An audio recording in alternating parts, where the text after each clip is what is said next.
दोस्तों, वोट चोर पकड़ा गया है, उसकी शिनाख्त हो चुकी है, और रंगे हाथों चोरी करते हुए पकड़ा गया।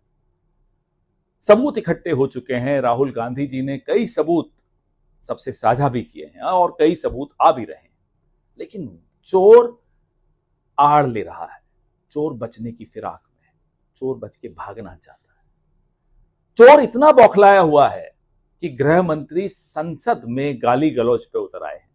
चोर इतना बौखलाया हुआ है कि प्रधानमंत्री वंदे मातरम जैसे एक पवित्र गीत पर बहस करवाने लगे, अनर्गल बहस कराने लगे। ये इन सवालों से बचने की साजिश है। जो सवाल हम चुनाव आयोग, जो ज्ञानेश कुमार गुप्ता का एक वोट रैकेट चल रहा है, उसके खिलाफ हमने जो सवाल पूछे, सवाल बड़े स्पष्ट हैं। जवाब भाजपा अपनी अपनी तरीके से दे रही है, लेकिन जवाब मिल नहीं रहे। क्यों चीफ जस्टिस ऑफ इंडिया को चुनाव आयुक्त के सिलेक्शन पैनल से बाहर कर दिया गया?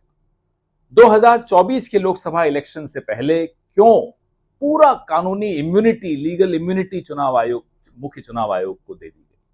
क्यों 45 दिन के अंदर सीसीटीवी फुटेज को डिस्ट्रॉय करने का नियम बनाया गया, नियम बदल कर यह नियम बनाया गया? क्यों मशीन रीडेबल, बिल्कुल ट्रांसपेरेंट तौर पे हमें वोटर्स लिस्ट नहीं दी जा रही? और कैसे भारतीय जनता पार्टी के नामी चेहरे, नेता, कार्यकर्ता अलग अलग राज्यों में वोट देते हुए दिखाई दे रहे हैं? ये सवाल बड़े स्पष्ट हैं। राहुल गांधी बार बार पूछ रहे हैं, खड़गे साहब बार बार पूछ रहे हैं, कांग्रेस पार्टी ये सवाल बार बार पूछ रही है। लोगों के मन में एक दहशत है।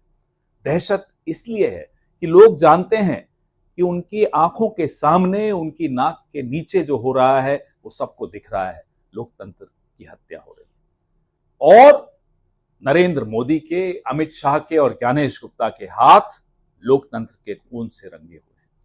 रामलीला मैदान में 14 तारीख यानी कि कल पूरे देश से जागरूक लोग इकट्ठे हो रहे हैं।